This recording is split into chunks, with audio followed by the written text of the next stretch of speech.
오늘은 마태복음 강해 설교 212번째 시간입니다. 오늘은 재판관에게 내어주고 라고 하는 제목으로 하나님의 말씀 증거하겠습니다.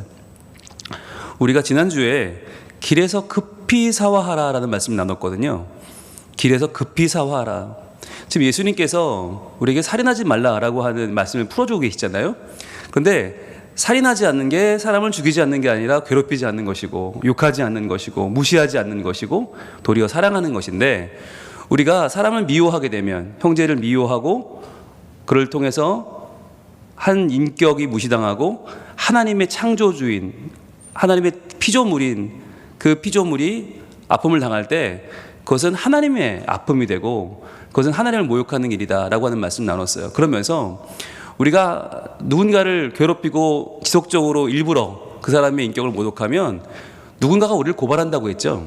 근데 그 사람은 고소할 힘이 없어요. 그 사람은, 우리는 약자한테 늘 괴롭히기 때문에 그 약자는 우리를 괴롭히지 못해요. 그런데 그는 고소하지 못하지만 누가 고발해요? 예수님이 고발하신다.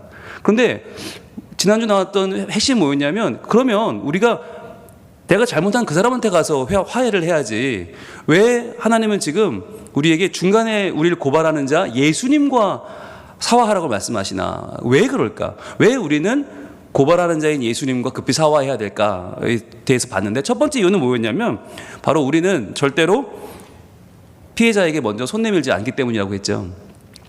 너희끼리 서로 화해하고 맞춰라 라고 한다면 그런 일은 벌어지지 않는다고 했죠. 우리는 항상 우리보다 약하고 힘없는 사람들을 괴롭히기 때문에 네가 상처 준 사람한테 가서 회개하라 그러면 저희는 절대 안 하죠. 뭐 그런 거 가지고 하나님 회개하라고 그러세요? 아유, 그냥 적당히 넘어가면 됩니다. 그러고는 툭툭 치면서 미안해요, 자 이해해요, 됐죠? 이렇게 넘어가 버린다는 거죠. 그래서 예수님이 중간에 끼어들어오신다. 야, 나하고 너 분명하게 짚고 넘어가자. 너 잘못한 거 분명히 있는데 그런 거 그냥 넘어가면 안 된다라고 예수님이 우리 가운데 오셔서 그 피해자의 입장을 대변해 주신다라고 했죠. 그리고 두 번째 이유는 뭐였어요? 바로 화해와 평화를 이루기 위해서는 누군가의 온전한 자기 희생이 필요하기 때문에. 근데 우리는 그 희생을 하려고 들지 않잖아요. 나는 남에게 피해를 줘놓고 상처를 줘놓고 그 피해를 복구하기 위해서 내가 온전히 희생할 마음이 없어요. 그런 마음이 있었으면 애초부터 남을 괴롭히지 않았겠죠. 그런데 나는 내 기분 나쁘다고 짜증난다고 남에게 함부로 말하고 상처를 줘놓고 그것을 회복시킬 의지도 없고 능력도 없어요. 그런데 그 온전한 자기 희생을 누가 하신다는 거예요? 예수님이 하신다는 거죠. 그래서 우리가 지난주에 봤던 말씀이 에베소서 2장이었는데 에베소서 2장 13절에 이렇게 말씀을 했어요. 이제는 전에 멀리 있던 너희가, 여기서 말하는 멀리 있던 너희는 이방인이죠. 이방인이라 멀리 있었어요. 그런데 너희가 그리스도 예수 안에서 그리스도의 피로 가까워졌느니라. 예수의 피, 그 피의 온전한 희생으로 우리가 드디어 가까워졌어요. 그래서 14절, 그는 우리의 화평이신지라 둘로 하나를 만드사 원수된 것 곧 중간에 막힌 담을 자기 육체로 허시고 그랬죠. 즉 자기 육체를 헐으셨기 때문에 막힌 것이 무너진 것이지, 예수님의 온전한 자기 희생이 없었다면 이런 일은 벌어질 리가 없다. 이방인과 유대인의 벽은 도저히 무너질 수가 없었는데 어떻게 무너졌어요? 예수님의 자기 육체로 허시는 자기 온전한 희생으로 이 일이 가능해진 거죠. 그래서 15절, 법조문으로 된 계명의 율법을 폐하셨으니, 자, 사람이 율법에 매일 수밖에 없는데 그것을 폐해버렸다. 이제는 그것을 따지지 않겠다. 이는 이 둘로 자기 안에서 한 세 사람을 지어 화평하게 하시고 이방인과 유대인을 한 세 사람으로 창조해버리죠. 그게 가능한 이유는 예수님은 창조주 하나님 아들이기 때문이죠. 하나님 그분이기 때문이죠. 자, 그렇게 해서 16절, 또 십자가로 이 둘을 한 몸으로 하나님과 화목하게 하려 하심이라. 원수된 것을 십자가로 소멸하시고 했어요. 자, 우리 동그라미 했죠? 십자가로 동그라미 하셨죠? 십자가로 두 번 나오잖아요. 십자가로, 그리고 십자가로. 자, 십자가로 이 둘을 한 몸으로 만들어요. 그리고 십자가로 소멸하세요. 즉 십자가는 하나 되게 하는 힘도 있고 십자가는 소멸하게 하는 힘도 있다. 십자가가 참 능력이 있는 거죠. 그런데 이 능력이 두 가지를 가능하게 하는데, 첫 번째는 이 둘을 한 몸으로 만들어요. 즉 서로 원수되었던 이방인과 유대인을 한 몸으로 만드는 사람 간의 화평이 있죠. 이게 첫 번째 십자가가 하는 일이죠. 이 둘을 한 몸으로. 그런데 여기서 끝나는 게 아니라 하나님과 화목하게 하죠. 즉 우리와 하나님을 화목하게 만드는 일도 이 십자가가 하는 거예요. 그래서 수평적인 평화도 십자가가 이루고, 이 둘을 한 몸으로, 그리고 하나님과 화목하게 우리와 하나님도 수직적인 화평도 십자가가 이루신다. 그래서 예수님이 자신의 온몸을 찢어 우리를 위해서 내어주셨던 온전한 희생, 십자가는 어떤 일을 벌였나? 멀어졌던 우리 서로를 하나 되게 하고, 또 원수되었던 하나님과 우리를 다시 화목하게 하셨다는 거죠. 이 화목이 가능한 이유는 바로 예수님이 십자가에서 죽으셨기 때문이다. 그래서 우리가 이제 화목하게 될 길이 열렸다라고 하는 거죠. 그래서 우리가 예수님과 빨리 길에서 사화해야 되는 거죠. 자, 세 번째 이유는 뭐였냐면, 형제 사랑은 단순히 인간관계의 문제가 아니라고 했어요. 이것은 하나님 나라를 이루는 일이다 라고 했죠. 그렇기 때문에 하나님 나라를 이루는 일이기 때문에 이것은 인간관계 평화 좀 잘 지내보자 정도가 아니라, 하나님의 주권이 회복되고 하나님의 말씀이 이 땅 가운데 온전히 서게 되는 인간 사이의 평화, 또 하나님과 우리 인간의 평화가 다 이루어지기 때문에 이것은 하나님 나라를 이루는 일이고, 그래서 그것은 예수님께서 담당하시는 사역이고, 그래서 우리는 예수님과 화해할 때만, 예수님과 잘 지낼 때, 사화할 때에만 반드시 우리는 우리 인간적인 관계의 문제를 해결할 수 있다고 했죠.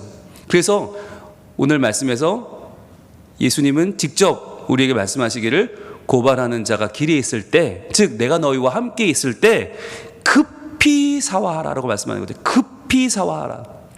기회를 줄 때 나를 통해서 너희 피해를 준 사람과 빨리 그 문제를 해결하자. 내가 너에게 기회를 주마. 내가 너에게 중재자가 되어줄 테니 이 문제를 해결하자라고 말씀하신다고 했죠. 그래서 우리가 지난주에 예수님과 급히 사화해야 될 이유를 봤어요. 자, 오늘은 이제 그 고발하는 자가 너를 재판관에게 내어주고 라고 하는 본문이에요. 재판관에게 내어주고. 여러분, 그러면은 이 재판관은 누굴까요? 자, 고발하는 자는 예수님이에요. 그러면 재판관은 누구예요? 예, 누구일 수밖에 없어요? 네, 하나님일 수밖에 없는 거예요. 여기 보시면 이 재판관이라고 하는 단어가 크리테스라는 단어인데, 크리테스라는 그 말은 그 당시에 재판관을 말해요. 재판관인데 크리테스라는 말 속에는 뭐가 들어있냐면 그 당시 사사 또는 심판자라고 하는 뜻도 들어있어요. 재판관, 사사, 심판자. 그러니까 그 당시에 힘 있는 자들, 그 당시의 위정자들은 지금처럼 삼권이 분립되어 있지 않았어요. 그래서 사법부와 행정부가 나눠져 있지 않고, 재판관이 판결도 하고 그 다음에 행정적인 절차까지 밟았어요. 그 사람 벌 주는 것까지 다 이 크리테스가 했거든요. 이 크리테스는 우리가 모든 우리의 삶을 다 아시고 마침내 우리의 삶을 평가하실 우리의 영원하신 재판관이신 하나님을 나타내는 말이 맞아요. 자, 그런데 여기서 우리가 오늘 생각해 볼 문제는 뭐냐면 이거예요. 하나님이 신경 쓰실 문제가 얼마나 많아요. 하나님이 이 세상의 정의의 문제, 이 세상의 이 생명의 문제, 또는 나라 간의 전쟁의 문제, 또는 집단 간의 문제, 얼마나 해결할 게 많으시겠어요. 그런데 그렇게 바쁘신 하나님이 지금 뭘 한다는 거예요? 내가 누군가를 미워했던 그 사건의 재판장이 되어주신다. 그럼 나만 미워했나요? 너도 미워하고 쟤도 미워하고 그도 미워했단 말이죠. 그럼 하나님이 모든 재판의 재판관이 되어주신다면 어떻게 생각해야 되겠어요? 하나님 너무 바쁘신 거 아닌가? 아니, 온 세상의 창조주이시고 온 세상의 섭리자이시고 완성자이신 하나님께서 고작 인간관계의 문제, 고작 내가 상대방에게 상처 주고 상대방에게 미워하고 욕한 이 문제마다 재판관이 되어주신다면 이거 좀 문제가 있는 거 아닌가? 라는 생각을 하게 된다는 거죠. 그래서 왜 하나님이 이렇게 사적인 문제에 재판관을 자처하실까? 왜 인간 사이의 문제, 이 아무것도 아니어 보이는, 가벼워 보이는 이런 문제에 왜 하나님이 재판관으로 나서실까라고 하는 것이 오늘의 핵심이에요. 자, 첫 번째 이유는 뭘까요? 첫 번째 이유는 왜 하나님이 나서시는가? 여러분, 예수님이 고발하는 것만 해도 우리는 마음에 부담이 돼요. 야, 예수님이 고발까지 하셔야 돼? 그런데 하나님이 재판관이 되어주신다? 하나님이 재판까지 해야 돼? 고작 인간의 그 미움 때문에? 자, 첫 번째 이유는 뭐냐면 상처의 문제에서는요, 언제나 피해자만 있고 가해자는 없기 때문이에요. 여러분, 이거 동의가 되세요? 상처의 문제에는 피해자는 있는데 가해자가 없다. 이게 무슨 말이냐면, 여러분, 우리가 상처에 대해서 얘기하면 할 말이 적어요, 많아요? 무지 많죠. 밤을 새도 모자라요. 내가 상처받은 이야기, 나에게 상처 준 그 못돼 먹은 사람 얘기하려면 우리는 밤새 얘기할 수 있어요. 그런데 문제는 뭐냐면 상처를 받았다는 사람은 많이 있는데 줬다는 사람은 없잖아요. 아무도 없어요.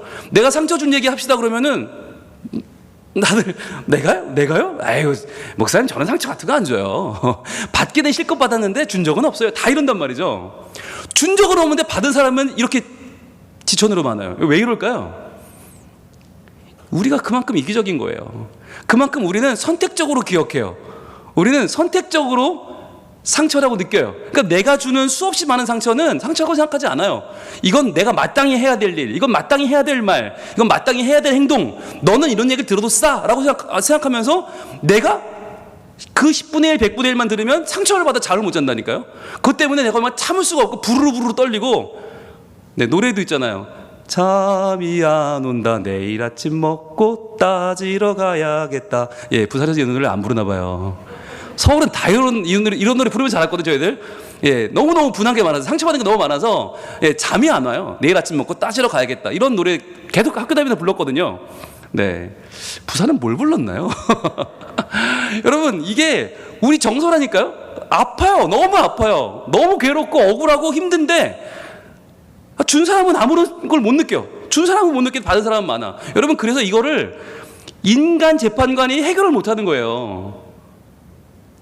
여러분, 우리가 남한테 이렇게 상처받았다는 얘기 들을 때 무슨 생각이 드세요? 말은 못하지만 무슨 생각이 드세요? 솔직히 너는 더 하시잖아요. 이런 말 들잖아요. 이런 마음 들잖아요. 너는 더 하세요. 모르세요? 너만 모르시는 거예요. 예, 너만 모르세요. 네가 상처를 더 많이 주세요. 너 때문에 내가 잠을 못 자요. 이런 마음이 들잖아요. 막 전화해서 목사님 누가요? 저한테 이렇게 하고요. 그러면은 네, 그러셨어요. 어떡해요? 라고 말을 하지만 그러나 그렇게 말하는 우리도 상처를 주고 있단 말이죠. 그러니까 사람은 늘 받은 상처만 기억하고 준 상처를 모르기 때문에, 생각지도 못하기 때문에 우리는 재판을 할 수 없다. 그래서 하나님이 나서시는 거예요. 하나님이 내가 너희 사이에 공정한 재판관이 되어줄게 라고 나서시는 거죠. 두 번째 이유가 있습니다. 두 번째는요, 우리 힘으로는요 이 상처의 문제를 이길 힘이 없기 때문이에요.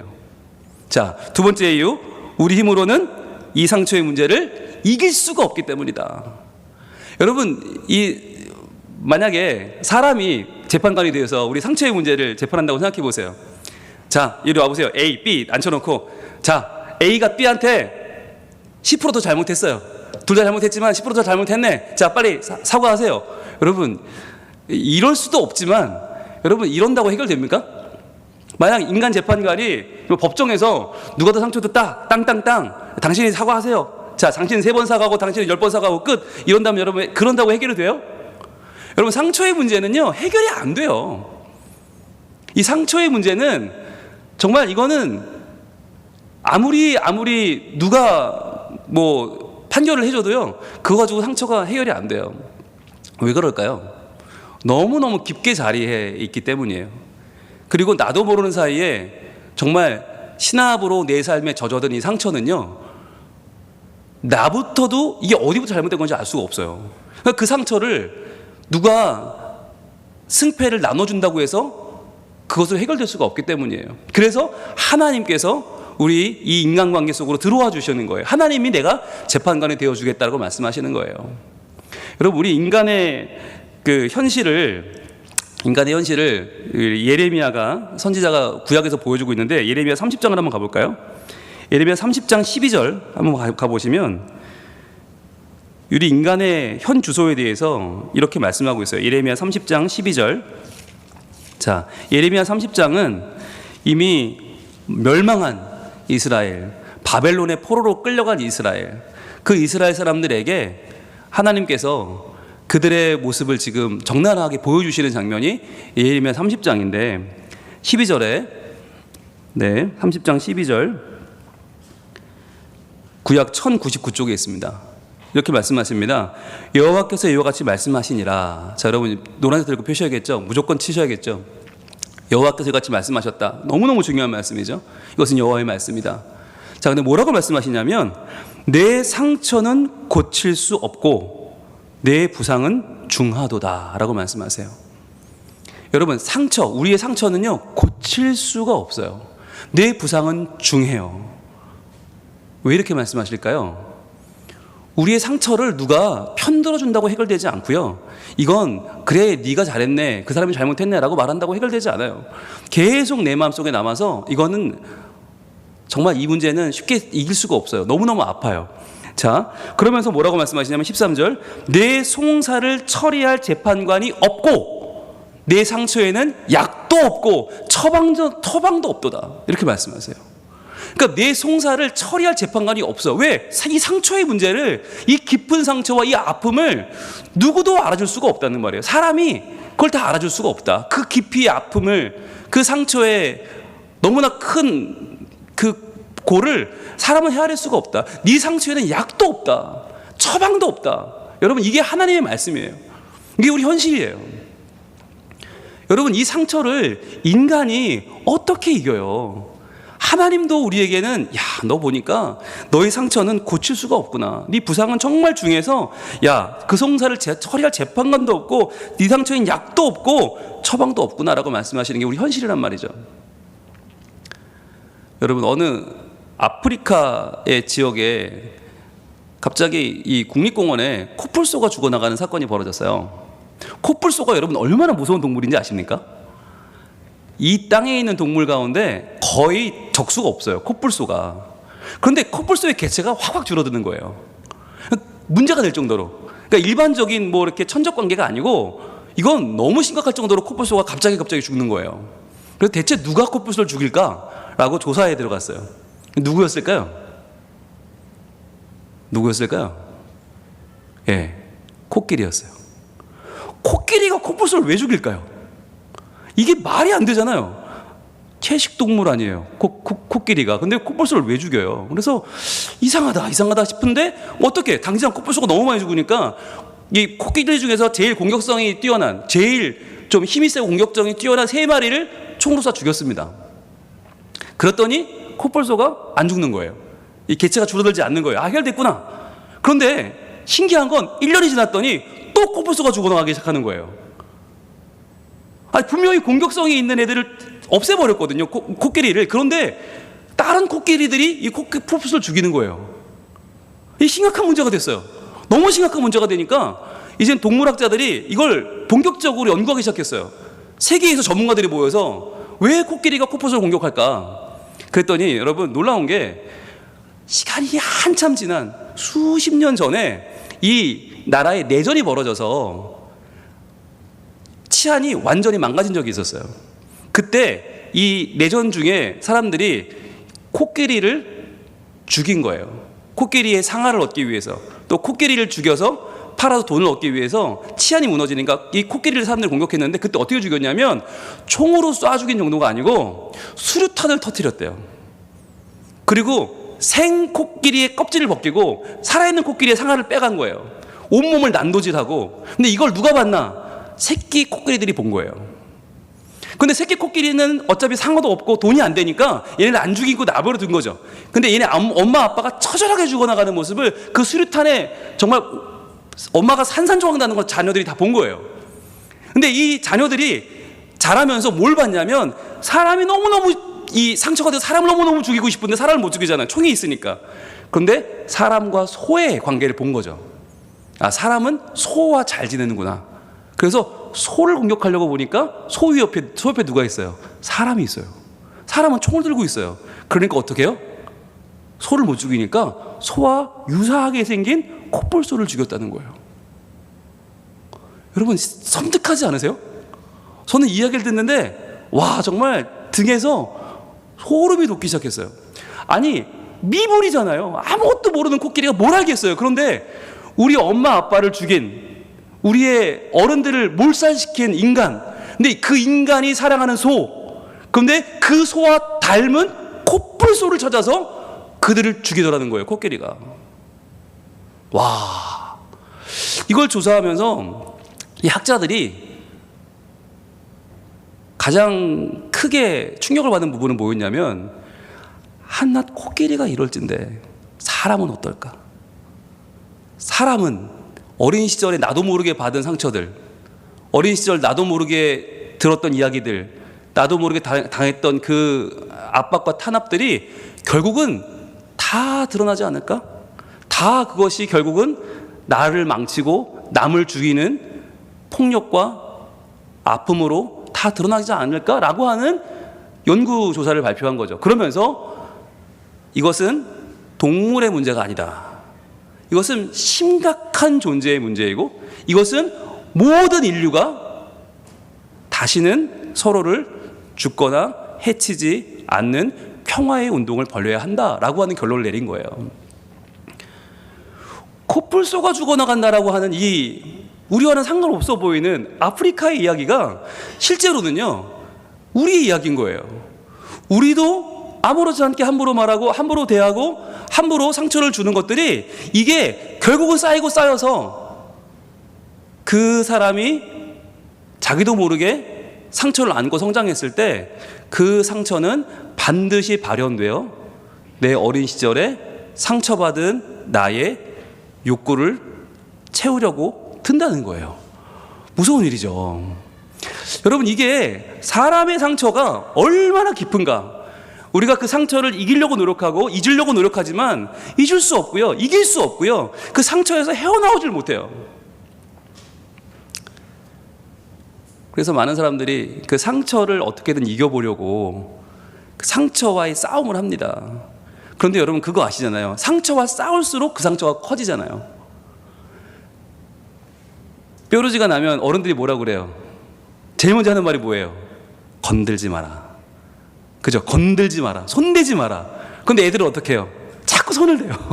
거슬리니까, 신경 쓰이니까. 자꾸 거슬리니까 손을 대면 어떻게 돼요? 겁나는 거예요. 저만 그랬나요? 우리 분들은 아무런 그런 과거가 없나요? 지금 다들 뭐 그런 일이 이렇게 보시는데, 예, 저는 숱하게 그런 일을 겪었어요. 그러니까 엄마가 제발 손대지 마라 한 거 손대서 덧나고 썩나고, 네, 그 다음날 학교 못 가고, 예.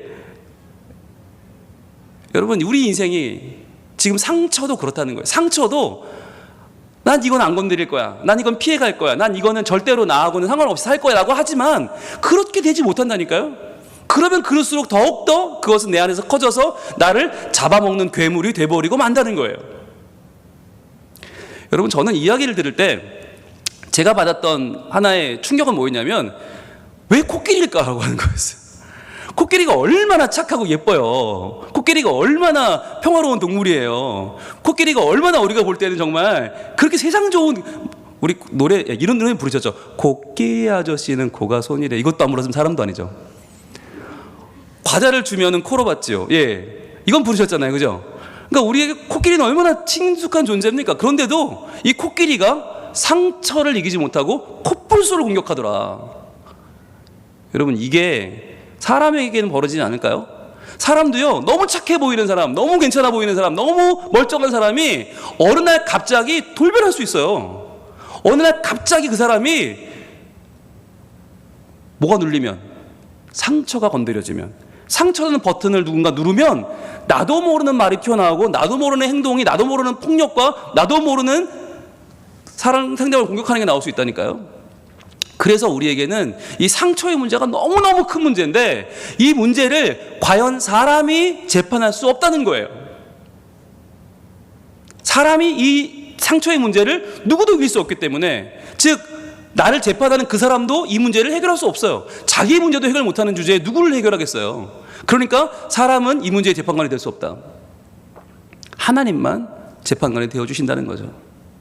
자, 세 번째는 가장 중요한 이유입니다. 하나님이 우리의 상처의 문제의 재판관이 되어주시는 가장 중요한 이유, 이건 같이 한번 읽어볼게요. 시작. 상처를 준 사람과 받은 사람을 모두 고칠 수 있는 분은 오직 하나님 한 분이시기 때문입니다.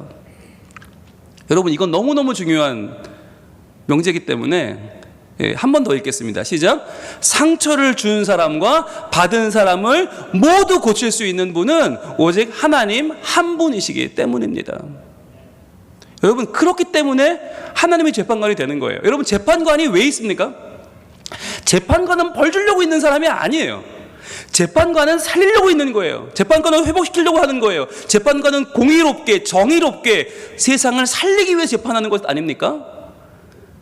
재판관은 피고와 원고 모두를 살리려고 노력하는 것이지 결국은 이 사람의 죄악 가운데 건져내서 이 사람을 온전한 사회의 건강한 일원이 되게 하려는 것이지 누군가를 벌주거나 누군가를 해치거나 누군가를 죽이려고 하는 사람이 아니에요. 하나님이 그렇다는 거예요. 하나님이 우리의 이 관계의 문제, 상처의 문제 가운데 재판관이 되어주시는 이유가 뭐냐? 왜 그렇게 크신 하나님께서 이런 별거 아니어 보이는 작은 민사 문제, 작은 우리 소속의 문제에 왜 재판관이 되어주시는가? 우리를 다 살리기 위해서예요. 상처를 준 사람도 살리고 상처를 받은 사람도 살리고. 왜 상처를 왜 줬어요? 왜 줬을까요? 나도 상처를 받았기 때문이에요. 나도 상처를 받았기 때문에 그 상처를 내가 이기지 못하고 나기서 나오는 반응은 그 상처를 주는 거예요. 그럼 상처를 받으면 어떻게 해요? 또 줘요. 받으면 또 줘요. 받으면 또 줘요. 그러니까 우리는 상처를 받고 주는 것이 일상이 되어버렸어요. 그러다 보니까 상처를 주는 것도 나고 받는 것도 나예요. 그래서 여러분, 이 재판을 걸면, 이 재판에 우리가 다 고발당해서 서면 우리 중 누구도 이 상처에서 자유로울 수 없다니까요. 우리는 누구도 저는 피해자입니다 라고 할 수 없다니까요. 우리는 피해자이면서 가해자고 우리는 이 일에 너무나 깊이 연관되어 있어요. 그런데 이렇게 가해자든 피해자든 우리 모두를 살릴 수 있는 유일한 재판관은 누구냐? 우리를 회복시키셔서 우리의 원래 모습으로, 하나님의 자녀의 모습으로, 하나님의 형상으로 우리를 회복시키실 분은 누구냐? 하나님 한 분밖에 없다는 거예요. 그래서 여러분, 오늘 우리가 아까 펼쳤던 예레미야 30장 말씀 있죠? 이 말씀에 진짜 하나님이 하고 싶은 이야기가 17절부터 등장합니다. 우리가 아까 12절 13절을 봤었는데 보면서 가망이 없다, 이제는 희망이 없다라고 했잖아요. 왜 그랬나? 너희가 지금은 그렇지만 내가 너희에게 행할 일은 이거야. 예레미야 30장 17절 말씀 봅니다. 30장 17절.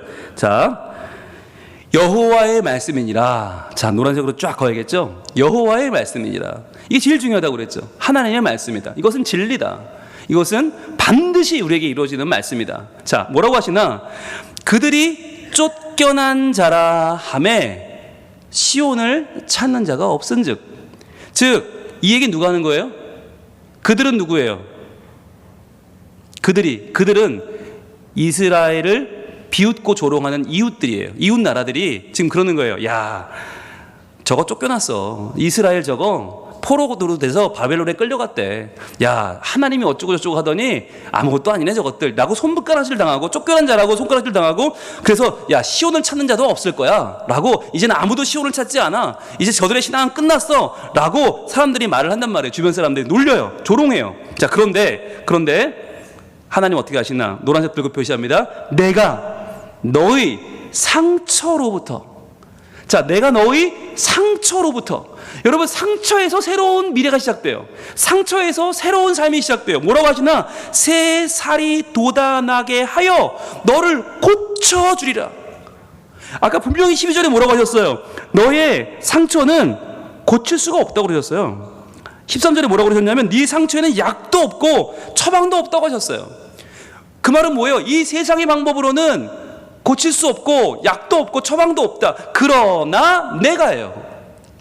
여기서 하나님의 존귀하심이 드러나고 하나님의 능력이 드러나는 거예요. 세상은 방법이 없지만, 니들끼리 지지고 볶아서는 아무것도 안 되지만, 그러나 내가 너의 상처로부터 새 살이 돋아나게 하여 너를 고쳐주리라. 여기서 너는 누구예요? 상처를 주고 있는 나, 상처를 받고 있는 나, 상처를 받아서 또 그 상처를 주고 있는 나예요. 상대방을 미워하고 욕하고 분노하고 참지 못하고 또 그러다 상처받고 또 그렇게 해서 상처 주고 또 받는 나예요. 자, 그러면서 주님 뭐라고 하시나? 18절로 갑니다. 여호와께서 말씀하시니라.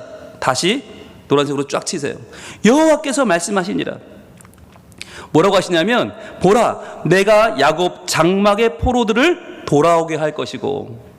자, 포로들이 누굽니까? 잡혀있는 사람들 아니에요. 어디에? 우리의 상처의 문제에 잡혀있잖아요. 우리는 그 상처 때문에 건드리면 폭발하고 욱하고, 누가 나를 상처 주면 못 견디고 우리는 속에 있는 내 자아가 뛰쳐나가죠. 그러한 우리를 돌아오게 하고 그 거처들의 사랑을 베풀 것이라. 성읍은 그 폐허가 된 언덕 위에 건축될 것이요 그 보르는 규정에 따라 사람이 살게 되리라. 여러분 네 군데에 동그라미 할 텐데 먼저 어디냐? 장막입니다. 장막. 자, 야곱 장막. 장막 동그라미 해보세요. 장막은 뭐냐면 임시거처예요. 임시거처. 여러분 포로로 잡혀 있는데 거기는 어디냐? 장막이라는 거예요. 잠시 있는 곳. 즉 우리가 상처로 인하여 부들부들 떠는 우리의 현실은요, 장막과도 같아서 금방 우리는 여기서 벗어나게 될 거예요. 어디로 갑니까? 그 다음 거처들로 갑니다. 거처들. 동그라미 해보세요. 거처들은 장막보다는 조금 더 이제는 형식을 갖췄어요. 조금 정착했지만 여기도 온전한 정착지는 아니에요. 그 거처들의 사랑을 베풀어 주세요. 하나님 우리에게 사랑을 자꾸 베풀어 주시면 어떻게 돼요? 돌아오게 하시고 사랑 베풀어 주시고 그 다음에 성읍. 동그라미 해보세요. 성읍. 이 성읍은 이제 돌아와서 정착한 곳이에요. 내가 장막에 살다가 거처들에 살다가 이제는 성읍이 되었어요. 근데 그 성읍이 어디에 있는가? 그 폐허가 된 언덕 위에 건축된다는 거예요. 즉 폐허가 된 언덕은 어디입니까? 상처받은 내 마음 가운데 이제는 하나님의 사랑을 통해서 뭐가 생겨요? 성읍이 생겨나는 거예요. 내가 이제 차분하게 머물러 살 수 있는 내 자아가 형성된다는 거죠. 이제 웬만한 상처는 내가 무엇으로 이겨요? 하나님의 사랑으로 이겨내는 새로운 백성, 새로운 하나님의 사람의 모습이 갖춰지는 거예요. 그게 성읍이에요. 그 다음에 또 뭐가 나오나? 그 보루는, 보루 동그라미 하세요. 보루. 여기서 말하는 보루라는 말은요, 높다는 말인데 이 보루는 전망대가 아닙니다. 이 보루는 성루가 아닙니다. 이 보루는 어디냐? 왕궁입니다. 왕궁. 가장 높은 집, 가장 안전한 집, 가장 모두가 우러러보는 집이에요. 그 높은 보루는 규정에 따라 사람이 살게 되리라. 누구의 규정입니까? 하나님의 규정입니다. 하나님의 말씀에 따라서 말씀으로 변화되고 말씀을 따라 사는 그 사람들이 살게 된다는 거예요. 즉 그러니까 상처받은 우리가 처음에 어디 있었어요? 흔들리고 움직이는 장막에 있다가 거기서 하나님을 믿으면서 어디로 이동합니까? 거처들, 조금 더 안정적인 곳으로 이동하다가 그 다음에 성읍 확실하게 자리 잡고 그 다음 어디로 가요? 보루, 왕궁으로 올라간다는 거예요. 이제는 내가 점점 어떻게 되는가? 하나님을 알면 할수록, 그분을 의지하면 의지할수록 상처에 흔들리지 않는 사람이 되고요, 상처를 이겨내는 사람이 되는 거예요. 그래서 내가 존귀한 인생을 사는 거예요. 그게 왕궁이에요. 이 보루예요. 여러분 이것이 바로 우리가 하나님 안에 겪는 변화입니다. 여러분 이런 변화가 없다면 예수를 왜 믿냐는 거예요. 우리가 약한 모습, 연약한 모습을 고백하는 건 물론 좋아요. 필요하죠. 그러나 영원히 그렇게 살 수는 없는 거 아니에요?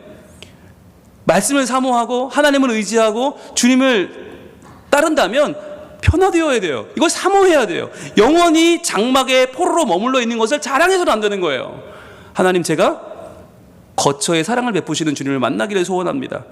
내 성읍이 폐허가 된 내 언덕 위에, 내 심령 위에 건축되기를 소망합니다. 그리고 그 보루, 왕궁에 내가 하나님의 말씀을 따라 거하기를 소망합니다. 이 꿈을 꿔야 되는 거예요.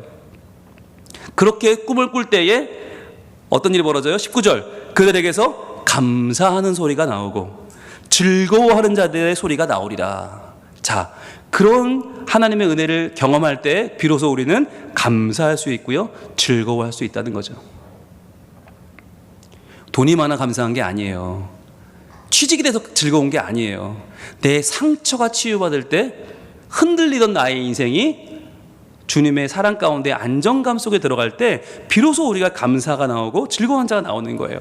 그러면 어떻게 되는가? 내가 그들을 번성하게 하리니, 자 번성 동그라미 하시고요, 번성하게 하리니, 자 마음이 치유받은 그 자리에서 하나님은 우리를 번성하게 하신다. 하나님이 우리가 점점 성장하게 하시고 점점 많아지게 하시고 점점 커지게 하시고 점점 우리의 영향력을 키워주신다는 거죠. 자 번성하게 하리니 그들의 수가 줄어들지 않냐겠고, 그 다음 내가 그들을 존귀하게 하리니, 동그라미 합니다. 존귀하게. 자 번성으로 끝나지 않고요, 존귀하게 된다는 거예요. 여러분 번성하기 위한 건 세상과 우리가 똑같아요. 그러나 세상은 존귀에 관심이 없어요. 하나님은 우리를 존귀하게 하신다. 그래서 그들은 비천하여지지 않으실 것이다.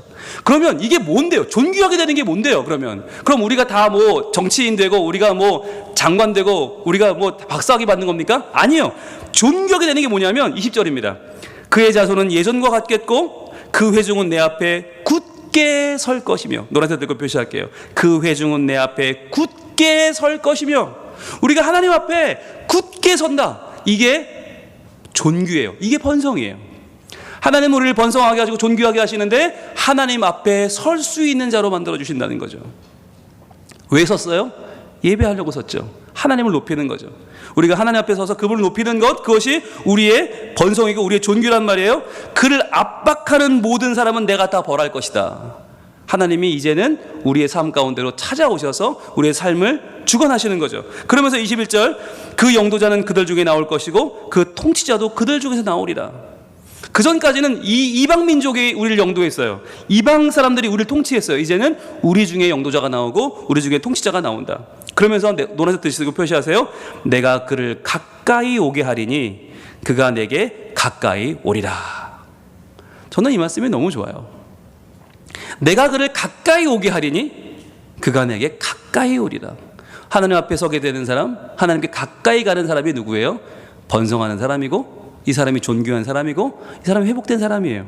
이 사람의 그럼 그 정체성이 뭐냐?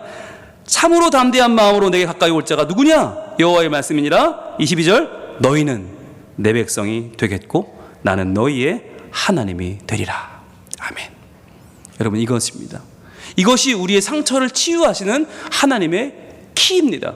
하나님의 열쇠, 우리의 마음의 문을 여는 열쇠가 뭐냐? 야, 내가 너의 상처를 치유한다. 내가 너의 모든 상처를 내가 책임진다. 내가 너를 살려줄 거야 라고 말씀하시는 그 열쇠가 뭐냐면, 너희는 내 백성이 되겠고 나는 너희의 하나님이 되리라.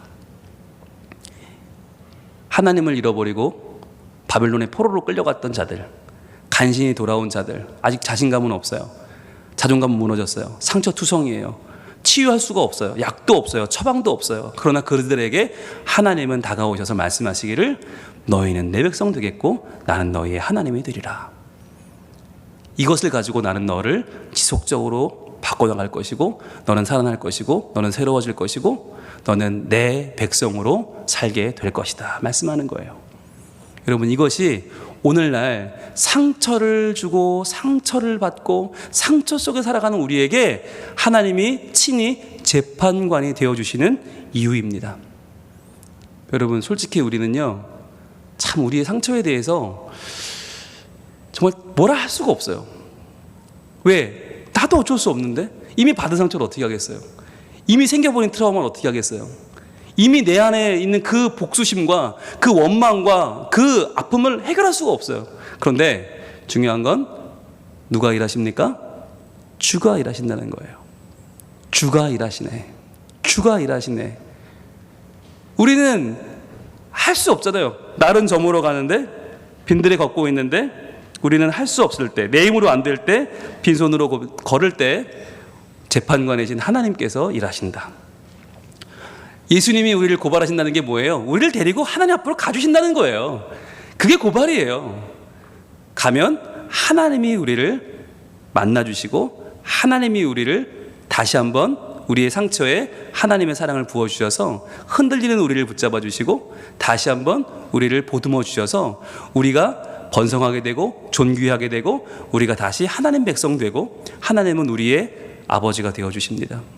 여러분, 이것을 경험하는 사람이 비로소 상처를 이기고 하나님의 사랑 가운데로 나아갈 수 있는 사람이에요. 오늘 우리가 같이 찬양할 때 주가 일하시네, 이 찬양을 드릴 텐데, 여러분, 이게 왜 중요하죠? 나는 내 상처를 이길 수가 없어요. 누구도 내 상처를 편들어 줄 수 없어요. 그런다고 해결되는 수준이 아니에요. 그러나 하나님이 내게 다가오시면 약도 없는 내 상처가 치유받고, 고칠 수 없는 상처, 처방이 없는 상처, 누구도 내 송사를 재판할 수 없는 그 내 상처가 참된 재판관이신 하나님의 손에서 비로소 그분의 사랑으로 덮어지고 무너지고 해결될 줄 믿습니다. 우리가 이 찬양으로 하나님께 의탁하며 나아가겠습니다. 주님, 상처투성이 내 마음을 주가 일하셔서, 오직 주가 내 삶 가운데 찾아오셔서 일해 주시고, 내가 상처 준 그 사람들의 마음을 하나님 치유해 주시고, 상처 준 내 마음을 새롭게 바꿔주시고, 회개할 마음 주시고, 용서 구할 마음 주시고, 관계를 개선해 나가는, 그리하여 하나님 안에 다시 한번 사랑의 관계를 만들어가는 저희들이 되게 해 주시옵소서. 기도하는 마음으로 찬양 드리겠습니다.